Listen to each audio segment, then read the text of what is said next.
I'm Sarah Kenzier, the author of the best-selling books The View from Flyover Country and Hiding in Plain Sight. I'm Andrea Chalupa, a journalist and filmmaker, and the writer and producer of the journalistic thriller Mr. Jones, about Stalin's genocide famine in Ukraine. And this is Gaslit Nation, a podcast covering corruption in the United States and rising autocracy around the world. And I am thrilled today to have a fellow Missouri-based guest on our show, Lindsey Simmons, who ran for Missouri's 4th Congressional District. If you know Lindsey from Twitter, she's at Linz for Congress, LYNZFOR. Congress, hopefully you know how to spell Congress these days, where she has a very insightful account running down problems, not just in Missouri, not just in quote unquote red states, but nationally. We've seen a lot of discussion about how to change our political situation in states like ours, but not a lot of folks from those states actually giving their viewpoint on things, which is why we've decided to invite Lindsey on. I asked Lindsey for her biography, and I loved what she wrote back, so I'm just going to read it, and hopefully that's cool with you. She writes, "I no longer have a prepared media biography. I think most of what I'm going to say, and why it's relevant, is that I was born and raised in rural Missouri, but went east for law school in 2012, where I saw a growing divide between how my classmates experienced the world and how my family and neighbors experienced it. These divides manifested in the 2016 election, and as the toxicity grew, I felt a pull to try and build a bridge between these two parts of my life. That work largely resulted in my run for office in Missouri's 4th Congressional District, where I outperformed every single other Democrat on the ticket. Now I'm continuing to build bridges and build community through the Mighty Missouri Project." And so Lindsey is an attorney, a military spouse, a former congressional candidate, and a Gaslit Nation guest. So welcome to our show. Thank you so much for having me, and thank you for continuing to use the platform that you have to raise awareness about the growing fascism and autocracy in my beloved home. Really appreciate it. Oh, well, the feeling is mutual. And speaking of our beloved home, you have repeatedly referred to Missouri as a, quote, failed state. On what basis do you make that assessment? I think that if you go back, and anyone who has studied traditional characteristics of what failed states are will recognize that they're generally, classified as areas that have limited resources for their citizens. There's a lack of democracy. There's great income inequality. There are all of these metrics by which you can gauge whether a civilization is succeeding or not. And obviously, Missouri is one of 50 states in the United States. And so the correlation and parallels are not exact. But in Missouri, we meet many of those metrics. We have a lack of democracy in this state, from the term limits that were implemented in the 1990s by the Republican Party in an attempt to run out all rural Democrats, because they believed and were correct that it would be difficult to get additional Democrats elected after those terms were up. You then have a full Republican legislature that went on to gerrymander our state to the point where you now really only have 3, maybe 4 counties in the state that vote Democrat, even though you have historically very strong Democratic roots in many of the counties. My home county, Saline, is a perfect example of this. We have significant wealth inequality in this state. People do not have hospitals. Where I live, we have a hospital in my hometown of Marshall, but if you live, 30 miles away, 60 miles away, my hometown might still be the closest hospital that you have. There are people who have to drive more than 2 hours to get to the nearest hospital. We have food deserts. Even though we are a rural and agriculture-based community out here in rural Missouri, there are still places that lack food, and people have to drive more than 10 to 20 miles to reach a grocery store. We have failing public education systems. I know that many rural school districts, and folks listening to this might also know that students out here go to school 4 days a week. And this is in a pre-COVID existence. And that's because we couldn't afford to keep schools open 5 days a week anymore. And I could go on, but those are just some of the ways in which our very existence it's not a success. We are a failed state. And what do you make of the fact that, first of all, I agree with you, and I see a lot of the same problems that you're bringing up for rural Missouri here in St. Louis. In urban Missouri, we also are struggling with food deserts, with a lack of health care, with schools that are failing, and with apathy from the state legislature toward all of these problems.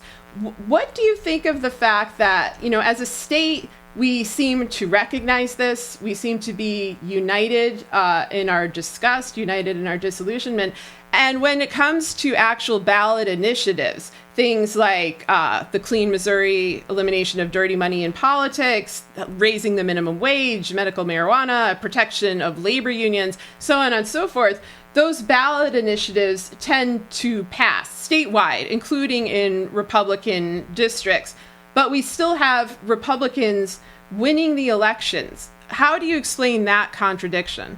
So, two things. First, I really love that you mention how similar the existence in rural Missouri is to living in a city in Missouri. There's so often rhetoric and language used to kind of divide those two situations. We have so much in common. I love talking to folks who live in Kansas City and St. Louis because you realize very quickly that the struggles we're facing are incredibly similar, and we would do ourselves a great service to work together rather than pretending that we're facing two totally different experiences. And I think that goes to show what you're talking about with these ballot initiatives, where folks in the cities and folks in rural areas united to protect labor unions and united to expand healthcare and united to try to clean up the gerrymandering that's happening in the state.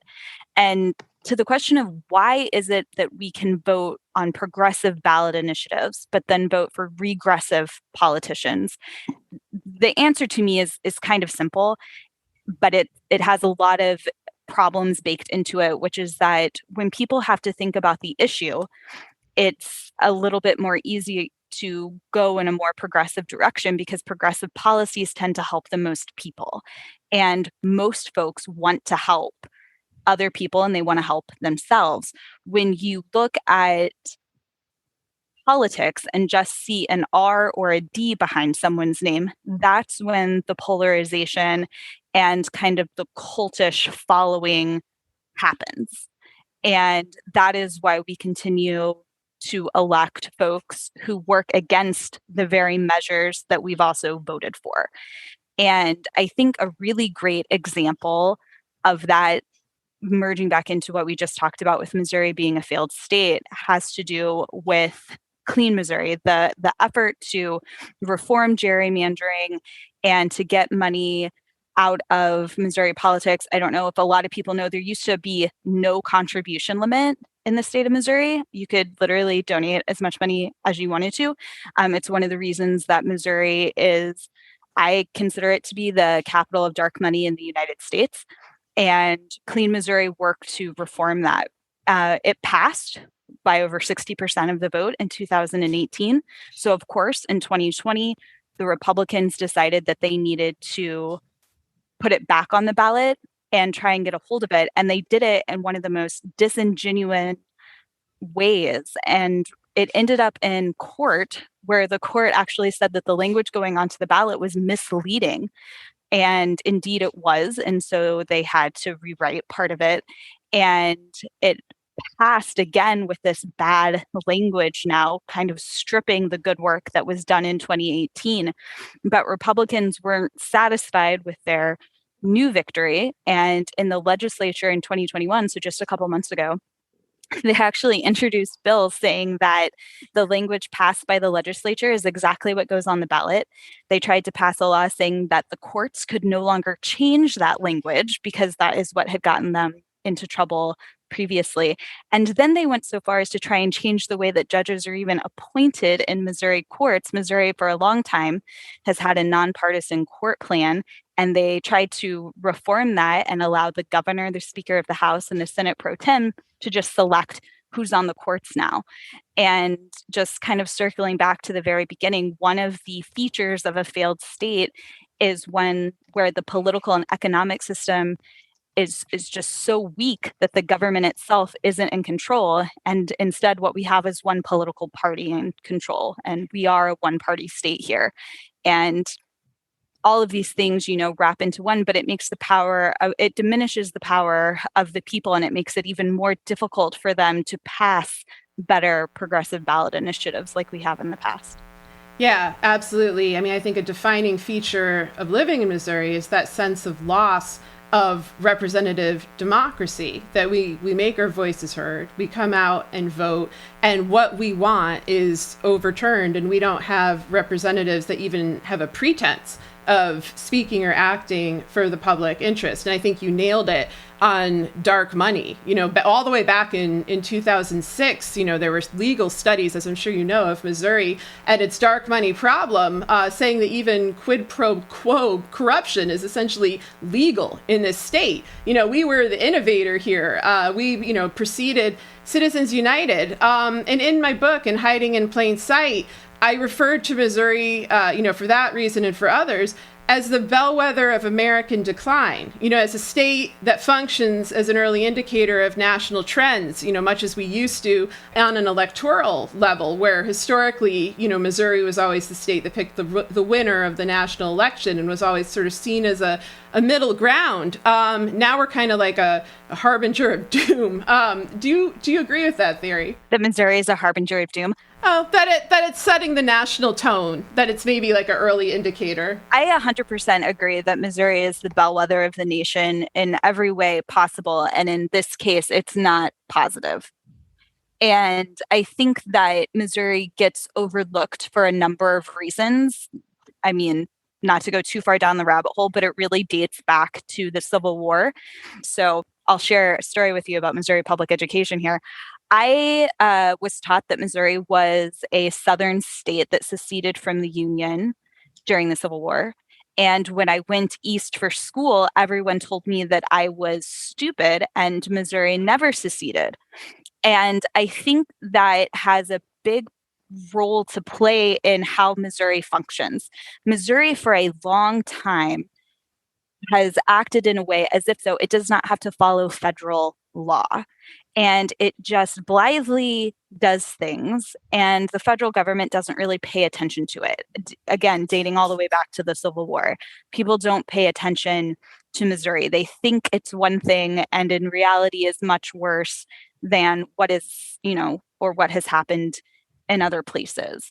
And by failing to recognize the rise of the Republican autocrats in this state, we have put the entire nation in jeopardy. The dark money that you mentioned, and I know that you know this, and people listening may be aware that the operatives that were very invested in a lot of the dark money operations here in Missouri have their tentacles in Mike Pence. They're certainly involved with the Josh Hawley fiasco.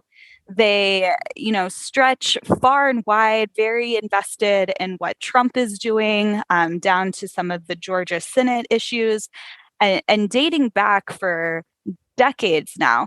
I mean, Missouri is really kind of a pathway to worse things in politics and to worse things economically and socially. And I think that because the nation has not really paid attention to Missouri, because we're not seen as a southern state, because we're not seen as bad perhaps as the way that other states are portrayed, that folks here have really just gotten away with a ton of crap. I mean, there are laws on the books that are 100% unconstitutional that just exist. And there are things that happen in the state of Missouri that for which folks have never been held to account, because in Missouri it's legal despite it violating federal law. And you will listen to people, and I'm a lawyer, so I hear this a lot, is, well, you can't do that. Well, you only can't do something if you're willing to stand up and fight it in court. And unfortunately, in Missouri, we aren't able to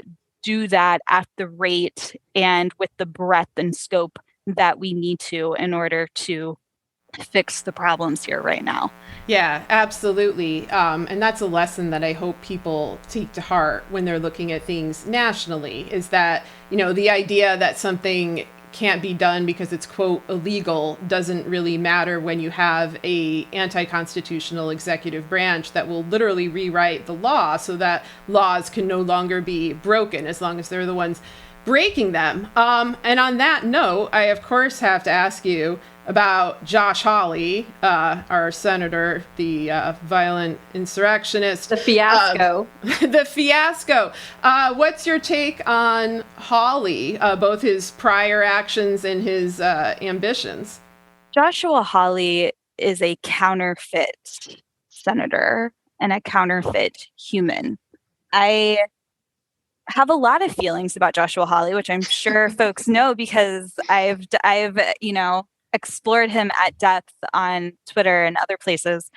He grew up in a town that's like less than an hour away from where I grew up. And that's important because, in small towns, you know people from the other town. And let me tell you what I know from life about Joshua. Go ahead. And that is that he is a banker's son, which is totally, totally fine. He went to a very fancy school in Kansas City. Also great, I'm glad he had that opportunity for himself. Then he went to Stanford, and then he went to Yale Law, and then he got a couple of federal clerkships, and that's what he did. And then he comes back here, doesn't know what a flatbed truck is, and pretends to wear flannel, but it's from Brooks Brothers. And I just have to say that the word we used for him is counterfeit, because that's what he is. And I think, something that perhaps people don't appreciate, and that was a little bit surprising to me when I was traveling during the campaign, is one piece that wasn't surprising is the amount of love and affection and reverence for Eric Greitens, which we can talk about later. But there is a lack of respect and a lack of belief in Joshua in a lot of the deeper rural areas here. And I think the reason for that is because he is counterfeit.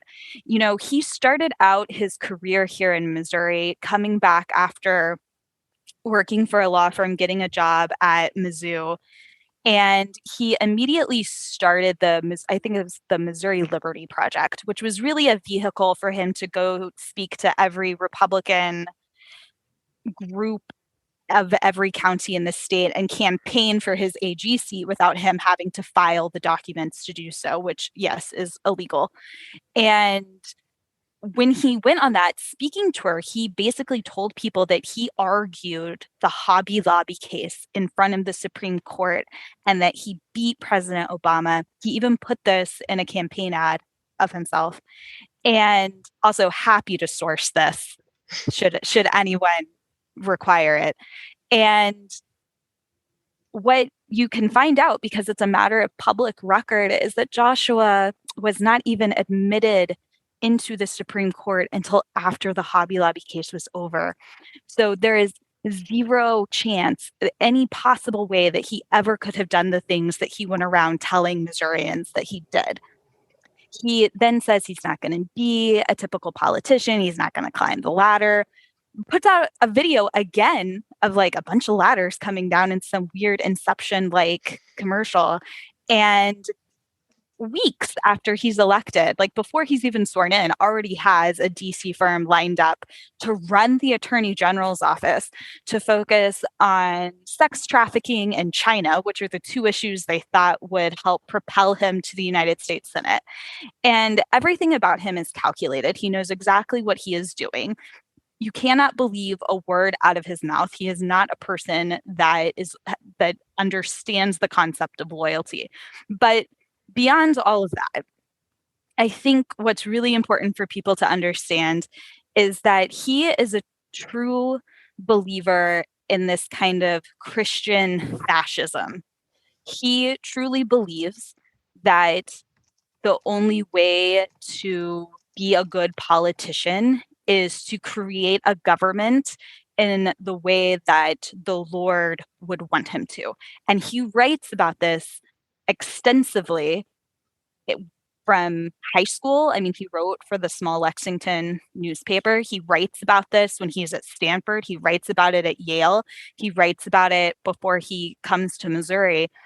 And when you read these just very earnest views of him, they're deeply troubling. They're deeply troubling because he talks a lot about the importance of control over the citizenry.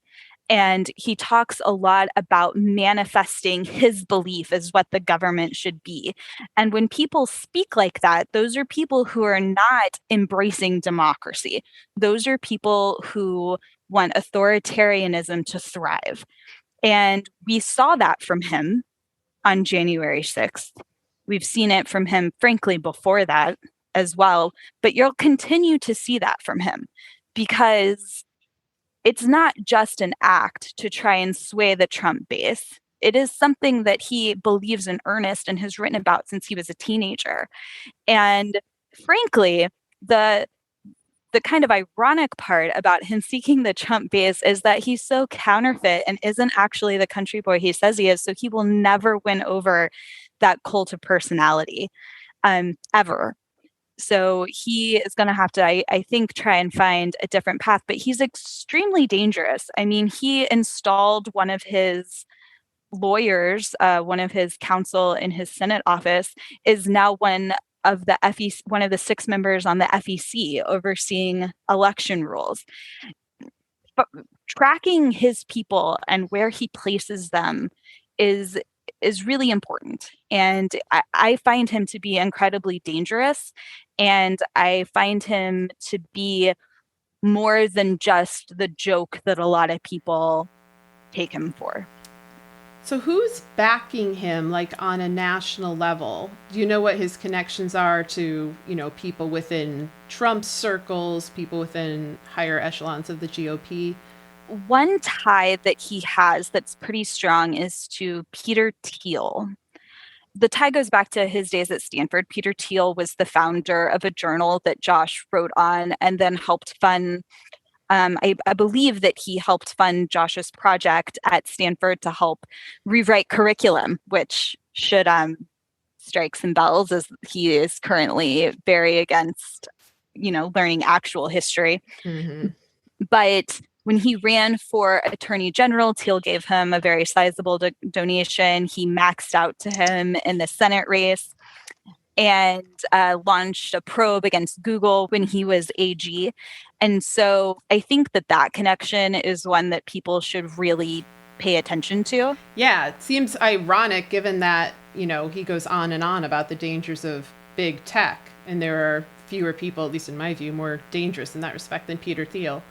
And just on that big tech point, this is, the thing he cares about with tech is Section 230. This is what he's always talking about. And he tries to frame the Section 230 conversation as if though he wants to limit censoring, right? Because he says he's censored and cancel culture has got him, despite like every 4 days on Twitter posting all of the reporters he's spoken to. And I think what people need to watch out for when people talk about Section 230, Section 230 is an exemption for internet service providers to not be held liable for certain types of content that are posted on their websites by users. And the reason for that is really to mitigate, any kind of litigation that would come against, chat rooms or Twitter or now, social media now.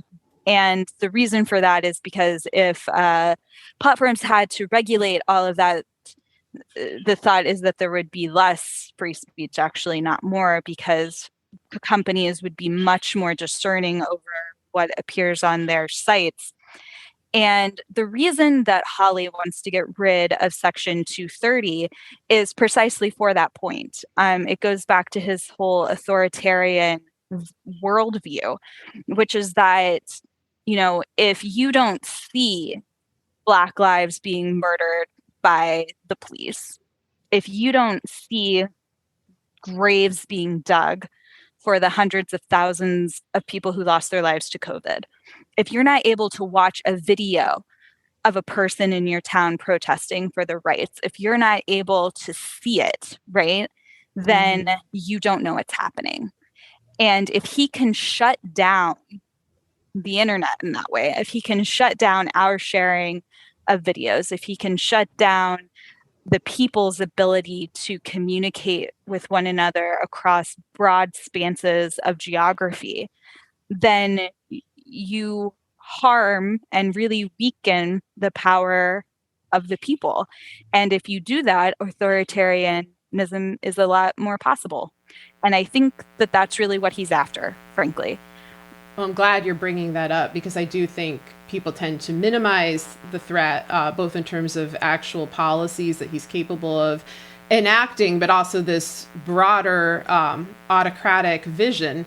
And so on that note, we have a senator who has decided to retire, Roy Blunt, and there's a quite lively race going on for his seat, especially among the Republicans. We have the McCloskey gun lunatic who wanted to fire on Black Lives Matter protesters. We have your former opponent, I believe the corrupt Vicky Hartzler is throwing her hat in the ring, but the candidate everybody's talking about, who you mentioned before, is Eric Greitens, our former governor. For those who don't know Eric Greitens, he was briefly the governor of Missouri until it was exposed that he had tied up a half-naked woman in his basement to a piece of exercise equipment, photographed her, threatened her, blackmailed her, also deleted, state information, had a self-deleting app, stole from a veterans charity. I mean, there are a lot of crimes committed by Eric Greitens. He was indicted twice, not sent to prison. Complicated story. And now he's back. We've spoken about this on Gaslit Nation. And Lindsey, you brought this up too, that when people don't face any kind of consequences for their corruption, then they just reemerge even stronger. And you had mentioned that there is this kind of reverence for him. Like, what do you think about Greitens, and what do you think about this campaign? Absolutely. Folks who are not punished for their crimes will repeat them. And that goes from the low level thing I'm guilty of, which is like speeding, right, to starting a domestic terror assault on the United States Capitol. So it goes from very low level crimes up to incredibly insidious crimes. And Eric Greitens, to me, has always been the pre-Trump. And that is because he developed such a massive following here in 2016. And I think we talk about 2016 often in terms of Trump versus Hillary. And in Missouri, it was, at least to me, it felt a little bit different. There was a real there was real excitement about Greitens and the possibility that he would win the Republican. He would be the Republican elected to governor of Missouri, because prior to that, we had Democratic governors, and historically have had, at least in my lifetime, more Democratic governors than Republican. And it was thought that it would be, difficult to perhaps win that seat in 2016. Missouri still was seen kind of as a bellwether, despite the presidential elections, falling in 2012 to Romney, though in 2008, we were only a couple thousand votes separating the President Obama and Senator McCain. And so 2016 was just a different time in Missouri. And so folks were very excited about that race. And Greitens positioned himself as an outsider. He called himself the Navy SEAL, which is something that I just have to mention, is that he talks about deploying with SEALs in combat, which is actually something he's never done. He did complete SEAL training and was a SEAL, but when given opportunities to deploy to combat zones with a SEAL unit, he did not do those things.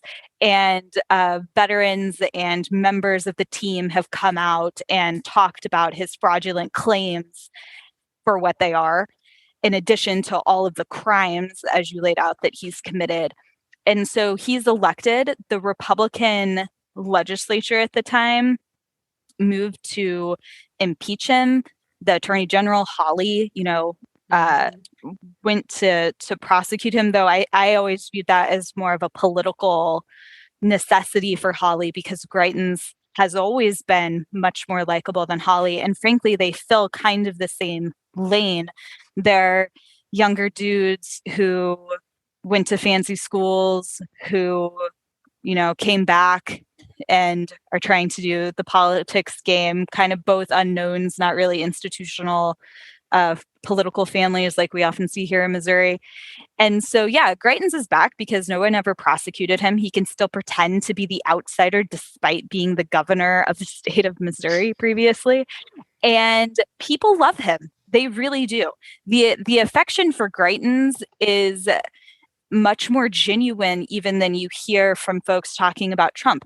People like Trump because he's a bully, and they feel like they've been bullied, which in some cases is true. There's a lot of legitimate economic frustration in this state, and they feel like, Trump is on their side, for better or worse. But when it comes to Greitens, they actually respect him, which, considering the amount of crimes that he has committed and the fact that, he sexually assaulted a woman, and we know that about him, the fact the Navy kicked him out, and then he had, speaking of the dark money we were talking about, he used one of those connections to get Mike Pence to reinstate him into the United States Navy, which the Navy did not want to do. And so now he goes around continuing to say he's still in the Navy. And, I think that the Senate race is Eric Greitens to lose. And there are a lot of Democratic strategists. I've talked to a lot of them in the last couple of months, and I tell them all the same thing. There are people kind of hoping that it's Greitens because they think that he will have a Todd Akin moment. And for those who aren't Missourians and don't know of Todd Akin, he is the person in 2012 running against Claire McCaskill, made his legitimate rape comments. And the problem is that the Republicans of 2012 are not the Republicans of 2021. There is nothing so indecent that Republicans won't stand by you anymore. I think a lot of my friends recently watched Rachel Maddow, where she went through all of the crazy crimes that Republicans in the Missouri legislature just this session have committed, and that some of them are still in seat. So there's nothing Greitens can do or say that is suddenly going to convince Republicans not to support him, certainly in a general election. Like, trying to push for him as the crazy one who can somehow be overcome is not a strategy that will work, because the reverence for him is too strong. People feel like the system was unfair to him and that he has overcome, and he hasn't even raised that much money. There's a huge kind of grift that's going on with him, but he will still win votes. His support never drops below 30%. And in a primary where I forget exactly how many have entered now, but like 7 or 8 of them, I mean, him getting 30% mathematically, like, he can win just with the support of his base. And if he gets the nomination here, I mean, he'll win the general, and then Missouri will be represented by a sexual assault, Navy stolen valor human who should be in prison, and a insurrectionist, domestic terror promoting counterfeit weasel. And so I think that's pretty bad. And so we have to stop, trying to, like play some kind of chess game with who we elect and recognize that elections have very serious consequences, especially for us here in Missouri. And we're sending that to DC now, and there's only going to be more problems. I tell people all of the time, we did not, survive through 2020 and things are fine. We're in the eye of the storm. And if it feels a little calm for you right now, that's just because the other side hasn't hit you, and it's going to. And I hope beyond everything that we can survive that, but I'm very concerned about it. And I think Eric Greitens, I think the Senate race is his to lose, and anyone who thinks he's a joke of a candidate is going to be sorely mistaken. Yeah, unfortunately, I agree with you about all of that. And I've, seen the same sort of veneration for Greitens both in 2016 and in 2020, and and now, as well as the tendency of the National Democratic Party to not quite grasp the dynamics here. When you talk to folks, from the DNC or from other, national Democratic groups, do they understand what you're saying? Like, is it getting through to them at this point? Unfortunately, no, I don't think that it is. I think people, well, there's a little sexism played into it, but I don't think people believe me. I think I am seen as this radical figure that's very disruptive to Democratic politics in Missouri, and that I can't be taken seriously. And, that's fine. Oh, I hear ya. That's fine. But I'm right about this. This is my home. I know my home better than I know anything.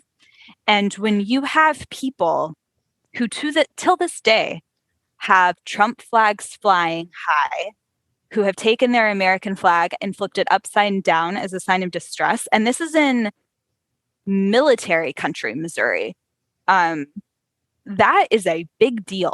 And to ignore it as if though, it's just this kind of fringe thing is exactly how January 6th happened. Anyone who lived in Missouri during the 2020 election and was on kind of the Democratic side of things, especially in rural areas, was harassed, had things burned in their yard, had their home vandalized, had violence against them in a number of ways. And especially if you were a person of color, that happened even more violently toward you. And by the time we get to January 6th, no one that I know who I worked with here in rural Missouri was surprised that that happened. We were told repeatedly by people at the sale barn, by folks at the Casey's, by people at the Dollar General, that there was a civil war coming on the 6th, and we better batten down the hatches. Everyone knew. And so when you see the same thing, we're talking about Greitens repeating himself. Trump is repeating the exact same strategy he employed to make January 6th happen now as he calls for being reinstated. And it is wild to me that people can watch this happen and still dismiss it as a joke. Eventually, people are going to have to realize that their belief that there's another election coming is unfounded, because if you lose democracy, there is no more election to win. There is no more political jostling for you to do. At some point, you have to decide that what you care about beyond everything else is preserving democracy and preserving this nation, even if that means you don't preserve your seat of power. Yes, very well said. Strongly agree. And on a microcosm level, I think we're living through those consequences. One thing I want to ask you about is in 2020 in Georgia, Democratic activists, in particular Stacey Abrams and other grassroots organizers, pulled off what many thought would be an impossible feat, which is that the state voted for Joe Biden for president and then elected 2 Democratic senators. And of course, Georgia, much like Missouri, was blown off for a long time as a, quote, deep red state, as a state that couldn't change, and it did. And now, of course, it's facing brutal voter suppression laws to ensure that change never happens again. But that said, in the aftermath of the Georgia election, a lot of folks talked about bringing similar strategies to states like Missouri. Is this happening? Can this happen? Could we also produce that kind of outcome here? I think that we definitely can do that work here, but it has to be a deliberate effort to build community. And we don't have that right now. We don't have a number of things. One, we don't have a candidate, we're talking about the Senate race. We don't have a Democratic candidate who has, the infrastructure and the goal of building community statewide. We don't have the same kinds of demographics that Georgia had at play. Atlanta is growing. St. Louis is not. Mm-hmm. Atlanta is also kind of, in the heart of Georgia, if you will. Missouri's power is split between Kansas City and St. Louis, both towns of which, straddle state lines.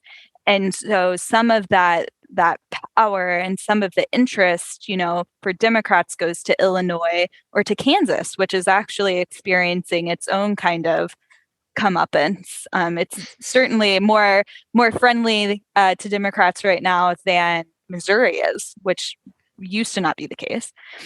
And I think that we lack a strong Democratic infrastructure in the state of Missouri to do that work. The Missouri Democratic Party has a lot of work that it needs to do, and it is not in a position to lead that charge. So it's going to have to come from outside groups. And I think that it certainly is possible here, but we have to understand that what worked in Georgia, though we can take lessons from it, is not a direct, cut and paste job here in Missouri, because Missouri is just different. And one of the big obstacles that we have in Missouri is bridging this urban-rural divide and really improving those communities is, in my opinion, the most important thing that we can do. Missouri, again, in a kind of different space than Georgia, in addition to being kind of the epicenter of dark money, it's also been kind of the epicenter of disinformation. We have radio stations outside of Kansas City owned by the Russian government that spit out propaganda hourly. We had Rush Limbaugh in the southern part of the state spitting out racism and hate and bigotry for generations. And so, Missouri has a real problem with ending that disinformation campaign here in a way that I think other states don't quite have, the same level of problem that we do in that space. And it's going to take a lot of money. It's going to take a lot of people. It's going to take a concerted effort that what we're trying to do is build community and build bridges and not necessarily win an election next year. I mean, it's going to take real time and real investment in taking care of these areas. The example that I always like to use for people comes from my home county of Saline, which in 2010 voted for the Democratic candidate for Congress, Ike Skelton. And then gerrymandering happened and the new district lines were cut, and we were put in the 5th congressional district, which is Emanuel Cleaver, who largely represents Kansas City. And so a very different kind of community than the rural one where I'm from. And what has happened because of the lack of investment in a county that my whole life was a Democratic county is that for the first time in 2016, they voted for a Republican. And that has continued to increase. Now, that doesn't mean we can't go back and gain back what we lost, but it does mean that we have to have some kind of vision and some kind of understanding that the problem is not solely the dark money and the misinformation and the bad media. Part of the problem is that as Democrats, we did not invest and do the work and create the culture and the environment and the infrastructure needed to sustain long-term growth.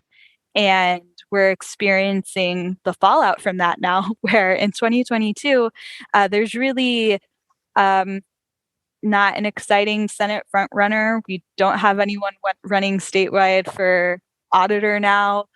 And, that's all product of not having a bench, of not having trained people, of not, of just kind of not doing the work when we have the opportunity to do it. So I think that there's a lot of issues.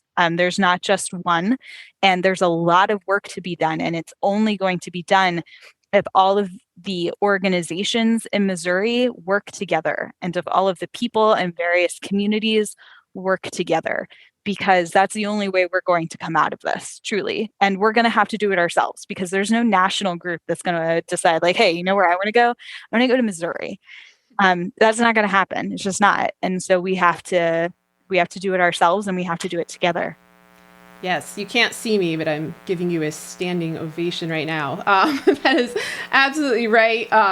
We're about out of time, but I just want to ask you about what you've been up to. You mentioned the Mighty Missouri Project. Can you tell us what that is, or what folks in Missouri, or I guess donors from outside Missouri, can do to help us out of the quagmire in which we currently find ourselves?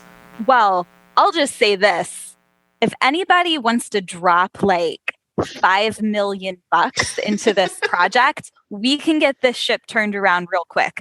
And I say that kind of flippantly, but I'm actually serious. If there is like a mega donor out there and you want to change the lives of people in Missouri, we need you to invest in us. What we're doing with the Mighty Missouri Project is trying to answer the question that so many folks had when I was traveling around, which is, there's a CAFO being built out here and now my water's contaminated. I want to get involved, but I don't know how. Or, I want more funding for my kid's school, but I don't know how to get involved. Or, I want to start a Black Lives Matter protest in my town, but I don't know how. There's a huge barrier to entry in doing a lot of this work in Missouri. And so the very first project that we are doing is bringing all of the organizations across Missouri. And there are so many amazing groups that do work in this state, and kind of building a database so that people can just go to the website and they can run, I call it, Tinder for organizing, where folks can match their interests, their talent, their geographic region, maybe the kind of work that they want to do. And they can find organizations seeking people with those skill sets or those interests or in that locality. And so we can help match the doers with the organizations doing the work. And so that's kind of step one. Step two after that is that we have to build a really strong infrastructure that enables all of these groups to communicate with one another. And so that's kind of phase two of the project. And the overall goal of this is to have individual kind of benchmarks and metrics that we can meet each year. The first goal that I have in 2022 is ending the supermajority in the Missouri legislature, which would be a very big victory. And that requires winning either 2 Senate seats or 7 additional House seats. And that is not a task that is too big to do. Frankly, like a good $600K could get that done in this state. So again, any of you big spenders listening, like your money can go far here in Missouri. And to take from going from the state legislature and hopefully over the course of the next decade, getting us to the next opportunity to redistrict in a more fair way in an effort to preserve legitimate democracy in this state. That's kind of the ultimate goal, but doing it by bringing people together and using the resources and the skill sets and the experiences that have already been developed here instead of trying to create something new and, battling over territory or something like that. The real goal of the Mighty Missouri Project is to help you as an activist, you as an organizer, you as just a person who wants to do something to help, getting you in touch with the organizations doing that work. And so you can sign up at mightymissouriproject.com. And the website, the Tinder for organizing has not gone live yet, but we're hoping to make that happen this summer. We're going to have a really big kickoff. And so if you are interested in that and want to be a part of it, just sign up and we will let you know when it is. Everything is free. We are not accepting any money from anybody right now. Again, unless you want to be a big donor and just buy it for us. But times are hard, so we're not taking donations quite yet. But that's what I've been working on since the campaign. Well, that's great. It's a pleasure to talk to you. It's a pleasure to talk to someone in Missouri, who loves the state, who's fighting for this state, who respects the people of the state, which is something I don't often see either nationally or from our elected officials. And, I'm really glad you came on. Like this makes me feel hopeful. I hope that people, take your suggestions seriously, especially the big spenders out there. And I think, we should have you back at some point. This is great. And if I'm ever out in Marshall visiting Jim, the psychic wonder dog, the wonder dog. Oh my gosh. I love that. For folks who don't know, Missouri is the only state in the country that has a monument to a psychic dog from, I believe, like the 1930s. This is right. This is what Missouri is up to. And we were going to have a bill passed through the legislature to memorialize him in some more formal capacity. Maybe that can unite us. That can bring us all together. He has his own memorial garden now. I've been to it. I actually drove to Marshall explicitly for this purpose. This was the goal. Excellent. Well, then we have succeeded. Yes. You've drawn me in, and I didn't even bother going all the way to Casey. I just turned right around and saw the psychic dog. There at 65 we and 70. Exactly. We had this whole intellectual conversation. We're going to end on the psychic dog. I actually feel like that's a perfect Missouri moment. Just encapsulates the ludicrous nature of living in this state. Well, thank you so much for coming on. Yeah, thank you for having me. And thank you all so much for the work that you do in sounding an alarm that many people wish wasn't going off. Yeah, right back at you.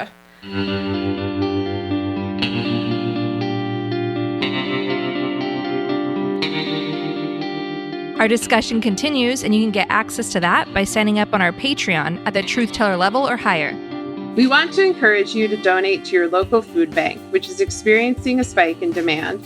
We also encourage you to donate to GLAAD, an organization on the front lines of fighting for the rights of LGBTQ people at a time when they, especially trans people, are under attack by repressive and harmful Republican legal warfare. Support their critical work at GLAAD, GLAAD.org. We also encourage you to donate to the International Rescue Committee, a humanitarian relief organization helping refugees from Syria. Donate at rescue.org. And if you want to help critically endangered orangutans already under pressure from the palm oil industry, donate to the Orangutan Project at theorangutanproject.org. Gaslit Nation is produced by Sarah Kenzier and Andrea Chalupa. If you like what we do, leave us a review on iTunes. It helps us reach more listeners. And check out our Patreon. It keeps us going. And you can also subscribe to us on YouTube. Our production managers are Nicholas Torres and Carlin Daigle. Our episodes are edited by Nicholas Torres, and our Patreon exclusive content is edited by Carlin Daigle. Original music in Gaslit Nation is produced by David Whitehead, Martin Vissenberg, Nick Farr, Damian Arriaga, and Carlin Daigle. Our logo design was donated to us by Hamish Smith of the New York-based firm Porter. Thank you so much, Hamish. Gaslit Nation would like to thank our supporters at the producer level on Patreon and higher: Sean Rubin, Todd S. Perlstein, Pat, Kenny Main, John Schoenthaler, Frank Jacquette, Ellen McGirt, Jill Farron, Larry Gasson, Erica Moore, Karen A. Deal, Nico Phillips, Brian E. Castor, Lex Reed, Andrea Scalzo, Malicia Howland, Karen Heisler, Jordan Sanders, Ann Bertino, Rachel Winder, T.R. Dunstan, Kim, John Millett, David East, Shannon Nacy, Ida, Chris Fellow, Dodie Pop, Kristen Bredemus, Ben Wheaton, Joseph Mara Jr., Rich Holcomb, Thomas Scheibe, Kelsey Malsom, Julie Matthews, Meganopolis, Mark, Matthew Womack, Sean Berg, Kristen Custer, Tracy Ash, Benjamin Galuza, Kai Gillis, Sharon Hattrick, Irv Robinson, Keith Goldschach, William Barry Reeves, John Atris, Richard Smith, Emmy, Kevin Gannon, Sandra Collins, Katie Masuris, John Laughlin, Jeff Thompson, James D. Leonard, Evan Rosemore, Leo Chalupa, Carol Golstad, Michael Wooldridge, Crimer No Criming, Jason Benke, Joe Darcy, Ann Marshall, Jeremy Lewis, Shriegve, Christine M., D.L. Singfield, Matt Perez, Nicole Spear, Kelly Ranson, Brian Tajudin, Christy Vitale, Maureen Murphy, Michelle Dash, Jens Eilstrup Rasmussen, Dorothy Kamerick, Victoria Olson, Alabama, Z.W., Lisa LaFlame, Jason Bainbridge, Catherine Anderson Carina, Sarah Gray, Mike Tripico, Diana Gallagher, John Ripley, Ethan Mann, Jennifer Slavic, Yay Itzma, David Porter, Kate Cotton, Kim Mellon, Leah Campbell, Lynn Schneider, Jared Lombardo, Karen Humphreys, Giles Boquet, Ann Marshall, Irina Guardia, Eric Kaplan, Sonia Bogdanovich, and Tanya Chalupa. Thank you all for your support of the show. We could not make Gaslit Nation without you.